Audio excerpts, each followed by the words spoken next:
voilà, j'ai le plaisir de laisser la parole aux trois orateurs de notre table ronde de la matinée pour parler de data, d'IA et de comment s'en servir pour optimiser le recouvrement. Donc j'accueille en tribune Julien Valtou, directeur des risques du contrôle permanent et de la conformité au Crédit Immobilier de France, accompagné de Thibaut Malaspina, directeur surveillance et pilotage des risques au Crédit Immobilier de France également, et de César Paiva, qui est président du conseil de Cabot Financial France et ambassadeur de Qualco en France. Bonjour à tous. Bonjour. Bonjour. Bonjour.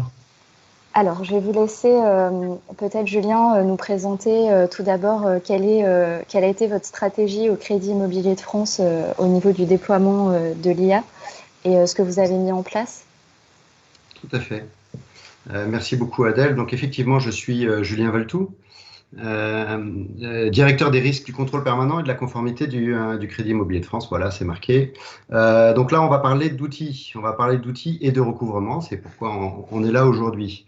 Alors, d'abord, je vous laisse imaginer un petit peu un outil capable de prédire les difficultés des clients. On en a parlé tout à l'heure, capable de pouvoir nous aider à optimiser notre gestion, notre recouvrement, de décider, de trouver les meilleures options, les meilleures stratégies de recouvrement. Voilà. Grâce à cet outil, on peut réduire fortement le coût du risque et les cash flows sont optimisés. Bon, une fois qu'on a dit ça, on voit bien évidemment que ça n'existe pas encore, car ça nécessite beaucoup de développement, beaucoup de travail sur les données, et puis ça n'existera peut-être jamais. Jamais parce que la relation clientèle, surtout dans un processus de recouvrement, c'est une relation qui est quand même complexe, puisque presque chaque cas est un peu différent. Voilà. Alors pourquoi on en parle? Pourquoi on est là aujourd'hui? Parce que malgré tout, il est capable de faire beaucoup de choses.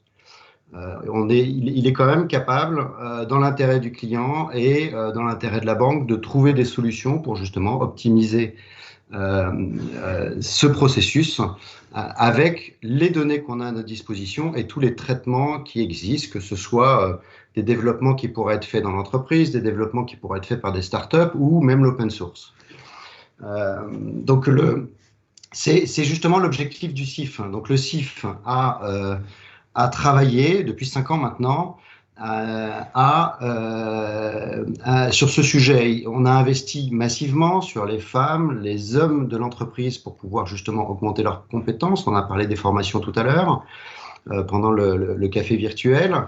On a augmenté nos connaissances sur les différents processus de recouvrement, sur l'évolution de la situation des clients et sur les données. Alors, les données, en tout cas de notre point de vue, c'est un carburant. Ça n'a pas de valeur en tant que tel.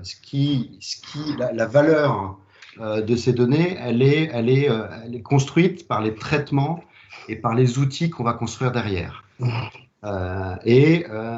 C'est ça qui est fondamental. Il faut la récupérer, mais c'est tout le traitement qui est fait derrière qui apporte une valeur ajoutée.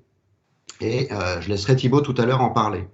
La première question que vous pourriez avoir, c'est pourquoi le CIF, le Crédit Immobilier de France, a fait ça?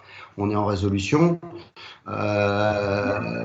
Et puis, qu'est-ce qu'on a fait? Bon, je ne vais pas vous faire l'histoire du CIF, puisque, si vous voulez, appelez-moi, on en parlera.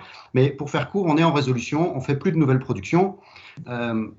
Et donc, notre cœur de métier, c'est le recouvrement.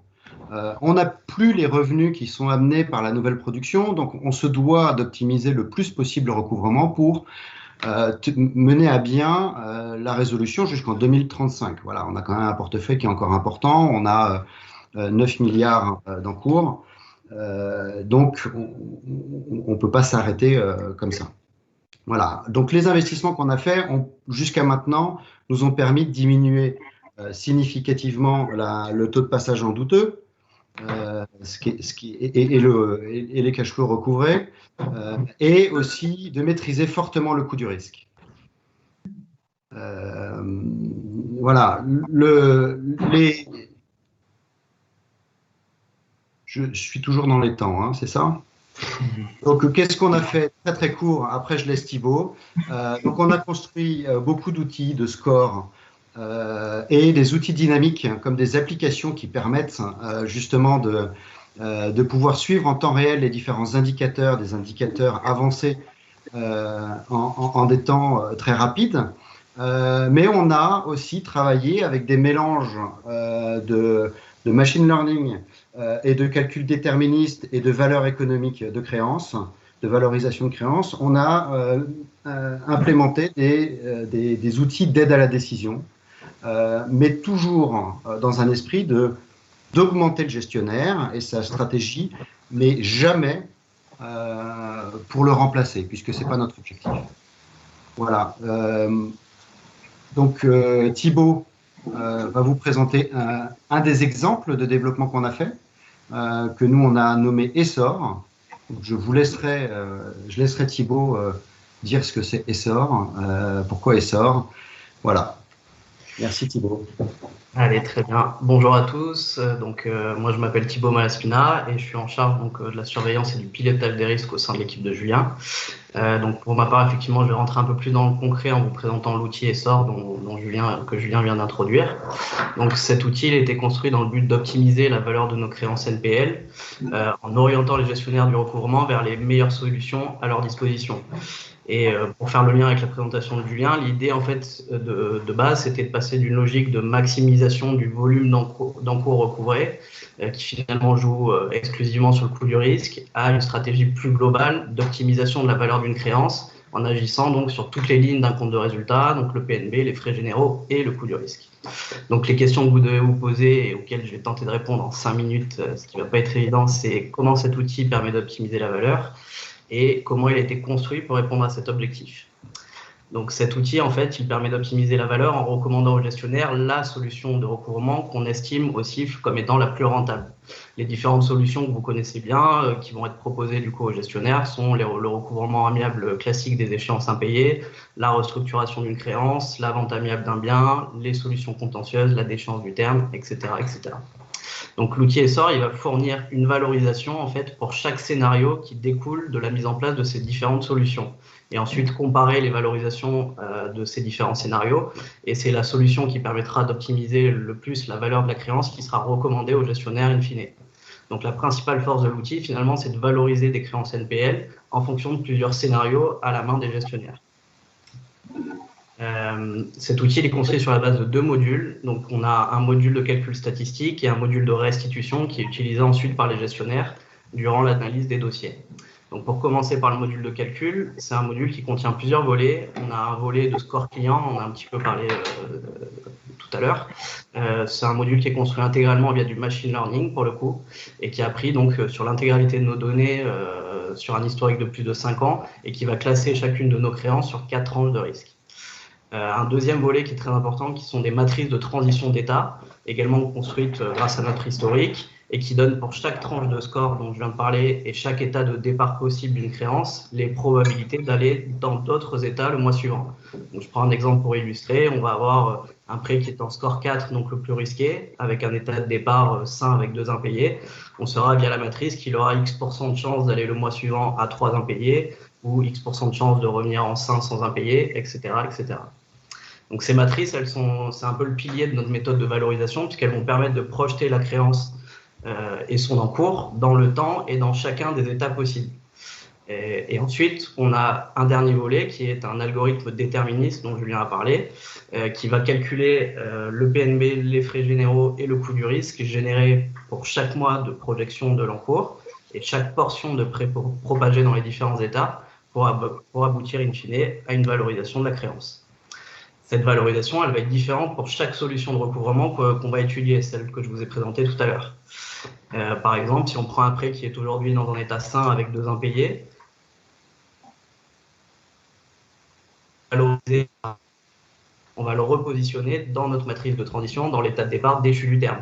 Et ça va du coup complètement modifier ses probabilités d'évolution via la matrice et également modifier toutes les projections de PNB, de frais généraux et de coût du risque associés.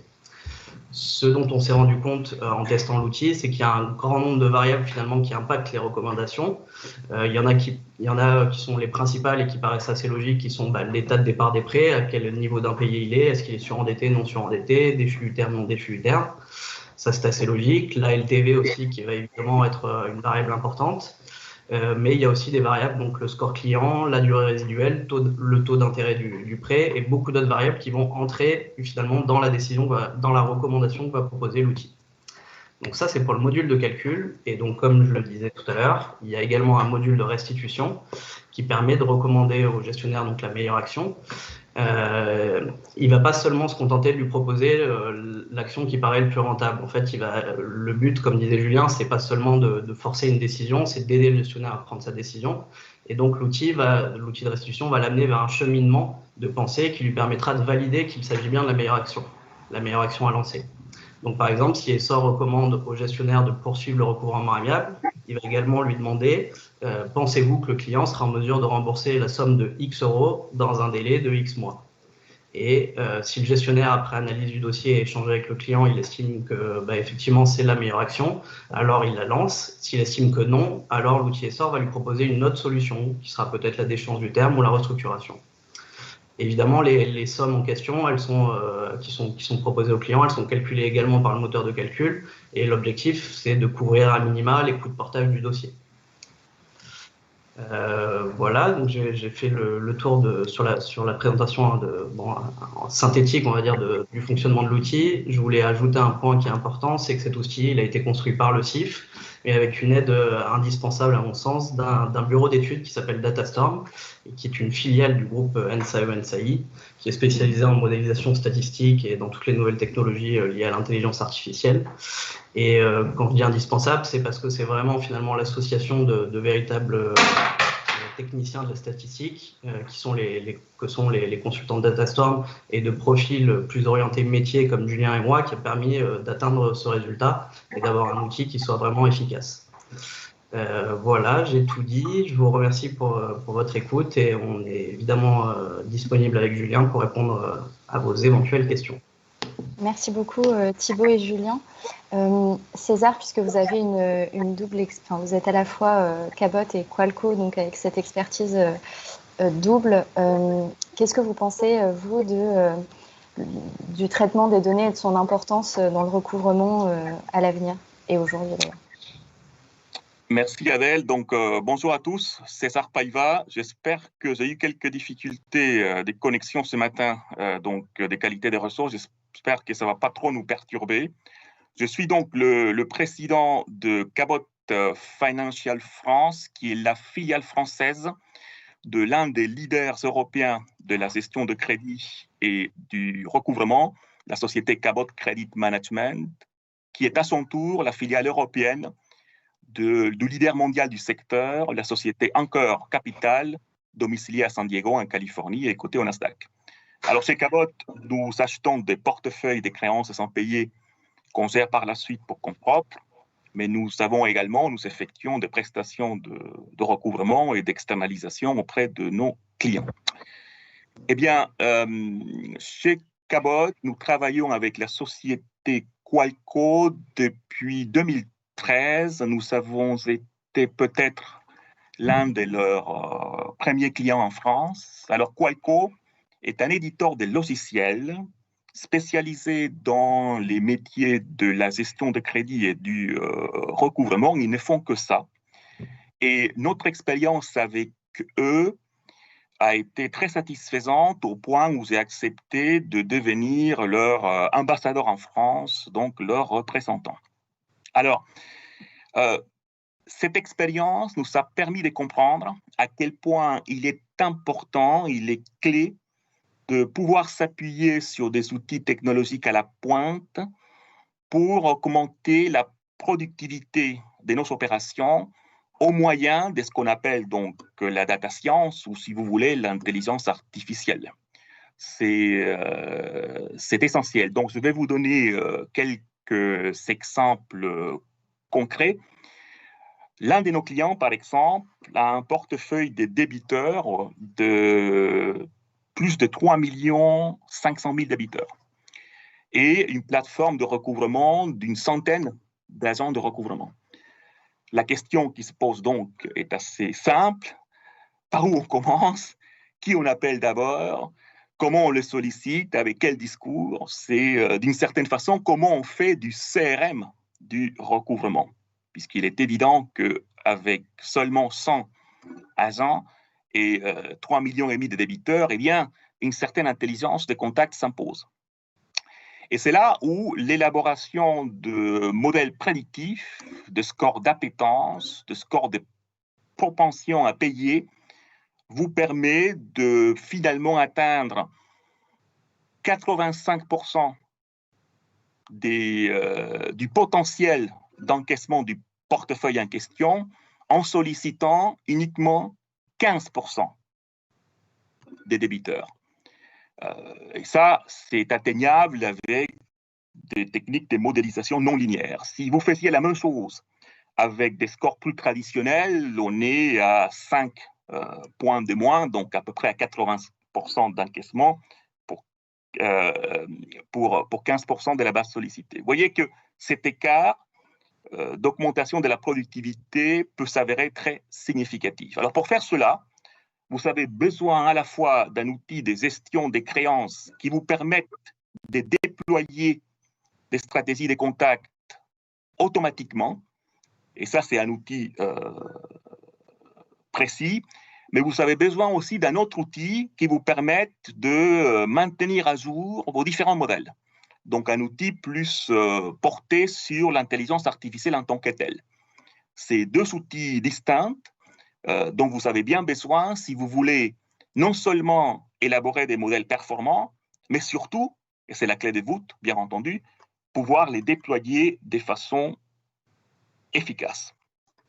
Un deuxième domaine où, pour vous donner un deuxième exemple, l'utilisation de la data devient critique dans nos métiers, c'est bien entendu au niveau du pricing des portefeuilles que nous rachetons.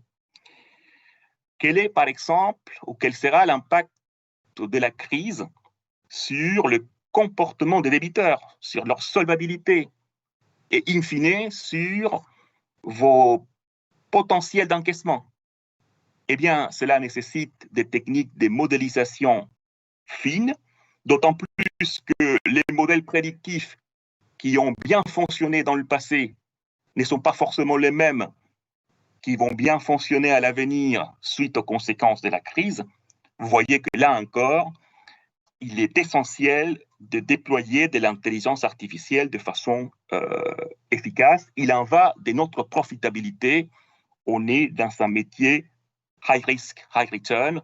Donc, si on se trompe au niveau du prix que nous payons pour le portefeuille que nous achetons, et bien entendu, là, notre pérennité financière est en cause.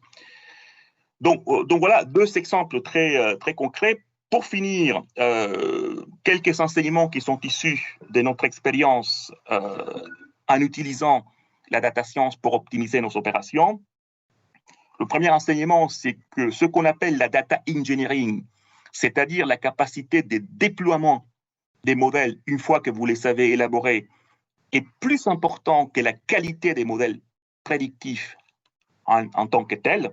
Donc, il vaut mieux un algorithme un peu moins bon, mais parfaitement déployé, qu'un algorithme plus techniquement solide, mais dont le déploiement s'avère plus compliqué. De ce fait-là, les data engineers, comme on les appelle, sont devenus une ressource critique dans notre métier, plus que les data miners ou les data scientists en tant que tels. Et là, il est essentiel aussi de pouvoir s'appuyer sur des outils dédiés au déploiement de l'intelligence artificielle, des outils IT. Deuxième enseignement, on ne peut pas faire tout soi-même, c'est-à-dire on est dans un écosystème, donc il est essentiel de développer des partenariats avec des sociétés vous apportant un savoir-faire à la pointe en matière de data intelligence. Nous, en particulier, nous avons développé un partenariat industriel avec une société lyonnaise, puisque notre principal site de production est situé à Lyon, qui s'appelle Blitz, qui nous permet de bénéficier de leurs compétences à la pointe en la matière. Et puis, troisième enseignement, c'est un peu banal de le dire, mais les gagnants de cette crise, parce qu'à la sortie de la Covid-19, il y aura des gagnants et des perdants, seront sans doute ceux qui auront su le mieux développer et investir sur la data science, à la fois en termes de compétences, mais également en termes d'outils. D'où l'importance pour nous d'une société comme Qualco, qui est notre partenaire depuis longue date. Bien, merci beaucoup César. C'était très riche et en même temps concis, donc merci. Merci à vous trois. Alors, bon, vous avez très bien fait le lien avec les prochaines interventions qui vont arriver.